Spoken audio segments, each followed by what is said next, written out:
Hi, I'm Jessie. And I'm Leah, Welcome back to the Golden Thread. the podcast where we share and discuss responsive relationships and connecting with children. Today we get to talk about the physical development of brains. Yay! Brain development. I'm really Woohoo! excited about brain development and would love if we can get a brain scientist to come talk to us sometime. Mhm, Because I haven't gotten to like do a full on like brain class or anything, right? But I mhm, have looked at a lot of the research, and I know that we present a lot of the research in our course about how much brain study, especially the study of like baby brains and infant brains, and mhm, how they grow and develop. We've had a lot of research done in that, even in the past couple of decades, right? So there mhm, was a lot of like base research and theory research, and we've continued to look back at it and find more ways to explore developing brains. And mhm. it excites me every time. I even had one of the teachers that I work with, she is taking a CDA course, and she came back, and I always ask her, I was like, how'd it go? What are you guys talking about? And she talked about how they were looking at the like studies on brain development and a lot of that theory and stuff, and I was just like, can we keep talking forever? Like, I know it's the end of nap time and eventually we have to give snack, but can we just keep talking about baby Let's just brains? talk some more. Please, please.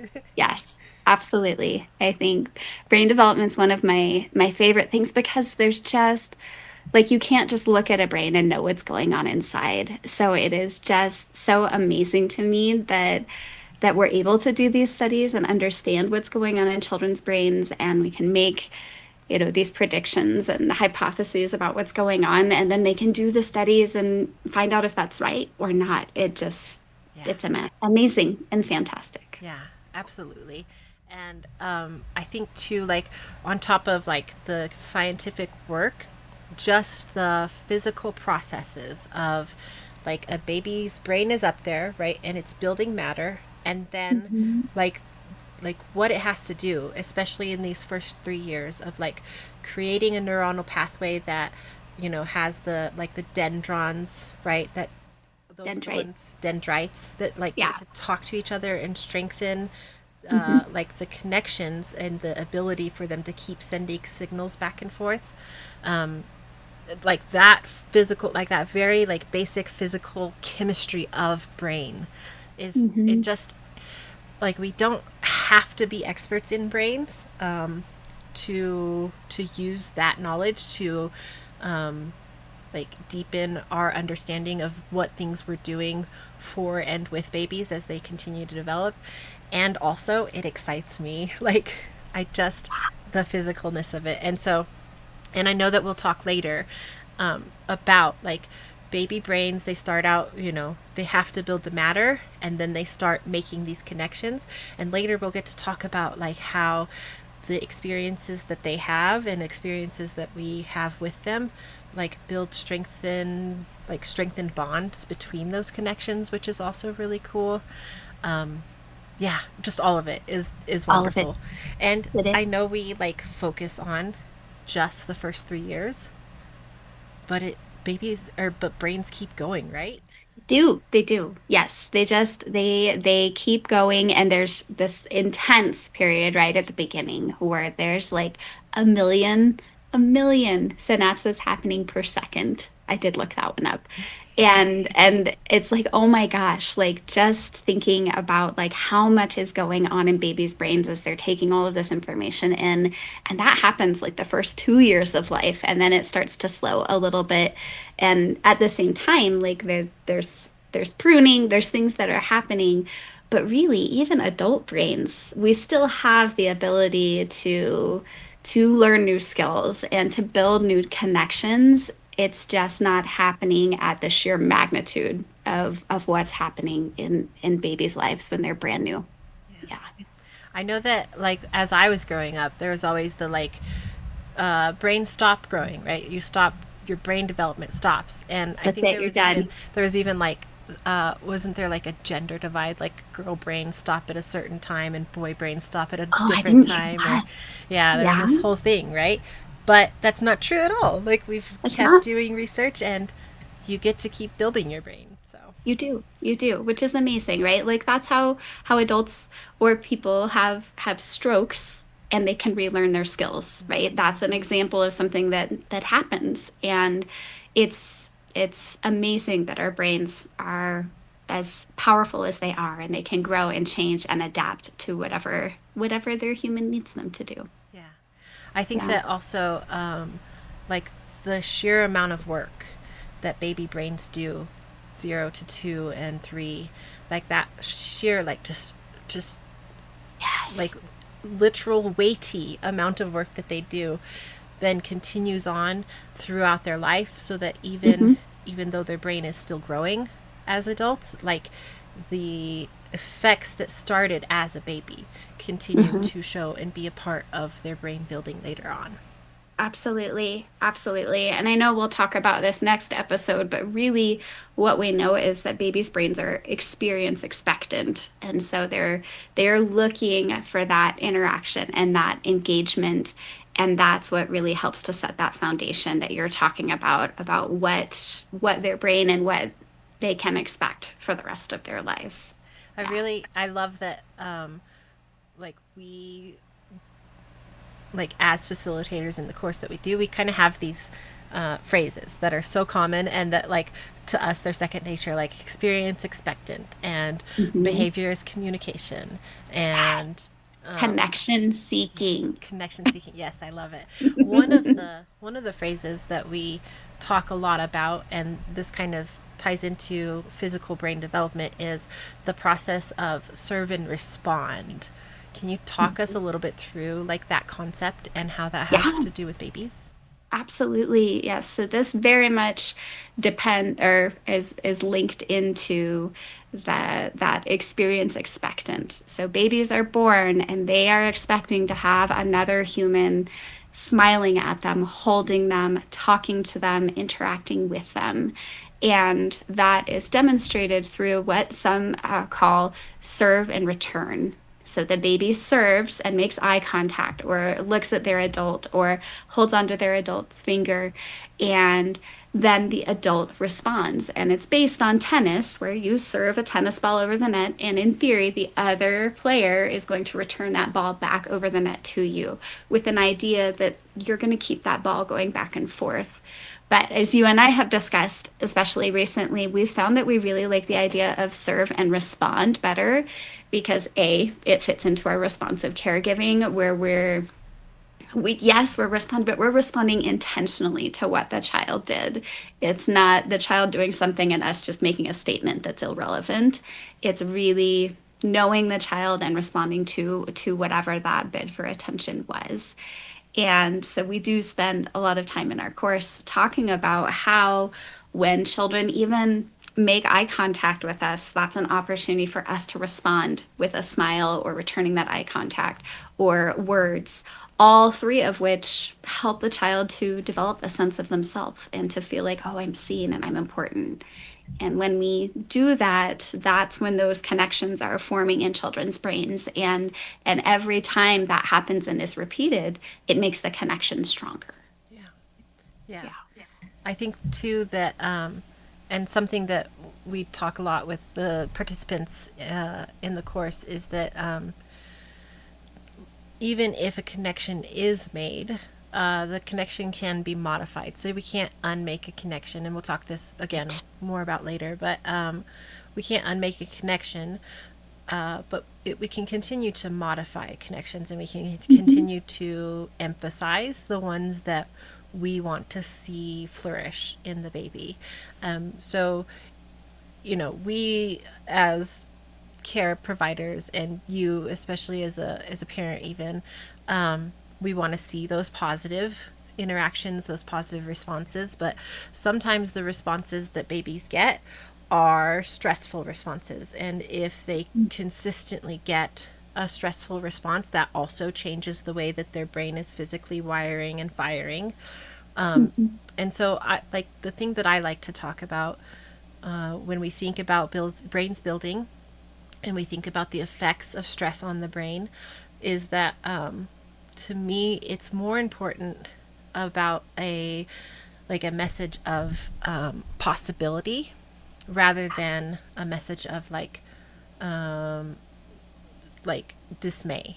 Yeah, So I get it that stress affects how a brain is wired, and I hmm, understand that having a responsive relationship with a child can emphasize the parts of the brain development that will be beneficial to that child throughout the rest of their life too. So to me, I just absolutely. focus on the possibility of the way I'm responsive with babies, affecting them positively rather than just being dismayed by the fact that a baby who has been through something that we don't want to see babies go through, has had that negative effect on their brain.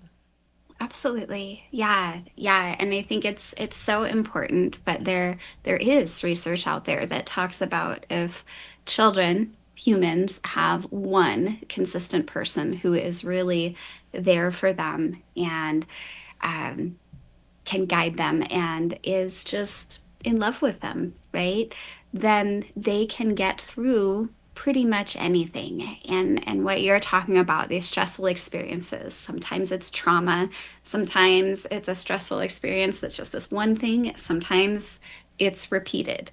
And and what we know about the more often those neurons fire and then they wire together, right? That's the stronger the connection is. And so the value of having one adult, even when you're living through a traumatic time, who is really there for you and supporting you and is consistently showing you you matter and you are important. And I'm hearing your voice, even if you don't have words yet, when we're thinking about the little littles, right? Like that helps to redirect traffic, I guess, for lack of a better word, right? Those connections will still be there from that traumatic experience, but it's an opportunity to build another path next door that's helping children to understand that actually, yes, there are other ways to do this and ways that I can feel safe with my grown-ups. And that's the beauty, especially of young children's brains, is that they are going to be quicker even to wire and make those stronger connections when they have a responsive caregiver who's supporting them through challenging times. I Yeah. really appreciate like talking about the idea that like it takes just one person, because that kind of opens up our intention between the or behind the golden thread. Like we want so currently we provide this information as a resource for professionals in our field here in our state, but we wanted a resource that is for more people, and we were very intentional about not saying this is a parenting, like this is, we didn't want it to necessarily be a responsive parenting resource, because I want all babies to have access to that one person who's building their positive brain experiences to be their parent.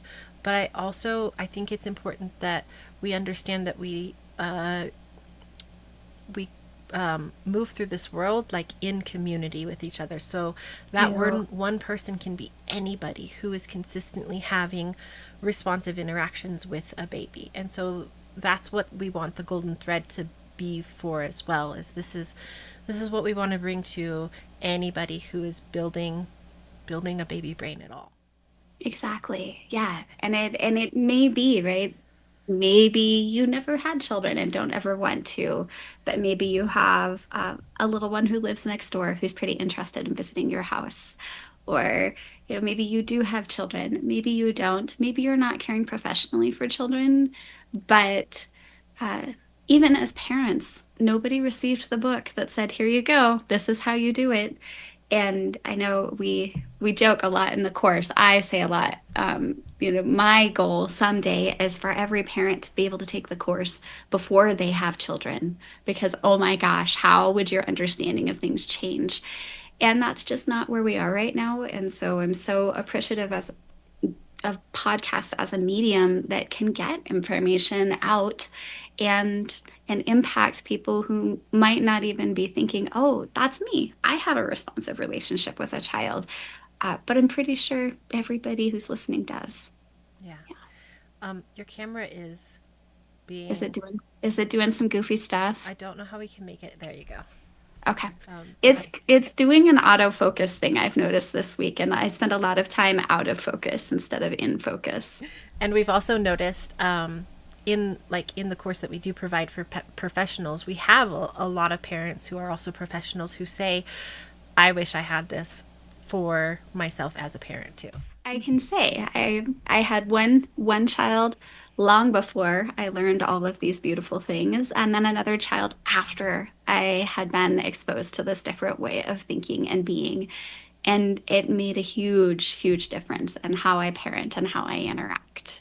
Just kind of like bringing that up because yes, we want parents to have these resources, but don't feel like this isn't for me just because you're not specifically a parent of a child. Mhm. And yeah, so that's why we're very like This is a purposely said. podcast for everyone. Yeah, we purposely said it's for people who want to build responsive relationships and connect with children. So yeah, kind of some of the things that I like. I really want to take away from this discussion. One of the biggest things for me is that brains aren't born and brains don't stop developing. Babies are born like with the starter pack to build a brain, and then people Yeah. just take that throughout their whole lives. I think that's Mhm. really an important step to understanding what I do as someone who helps build baby brains. Absolutely. And I think that another important takeaway is to really just understand that this isn't something babies can do on their own. It has to happen in partnership with another individual, whether that's someone providing care for them or a family member. Like babies, in order for their brains to grow, they have to experience things in connection to someone else through relationships. If anybody wants to send us some feedback or email, today I'm curious about what did you know about the physical development of brains? Do you have something that you knew from a class you did get to take? I'm envious that we can share out when we get your feedback. And also, what do you guys still wonder about the way brains are built? And you can send all of that to us at thegoldenthreadcast@gmail.com. And also, we're happy to hear any feedback or stories or anything else you would like to share. Leah, I really appreciate our time together. Thank you, Jesse. Me too. And we appreciate all of you joining us. What are we going to look out next time that we get together? So, next time we'll be talking even more about babies' brains and thinking about how those networks form and how they come together. I look forward to it, and I feel like I would be happy to talk about baby brains every podcast. So I'm I happy we think get that to would have be another one. okay. We probably get to do that at least a couple more times. All right. Well, we'll see you guys next time. Thank you. We will. Thank you.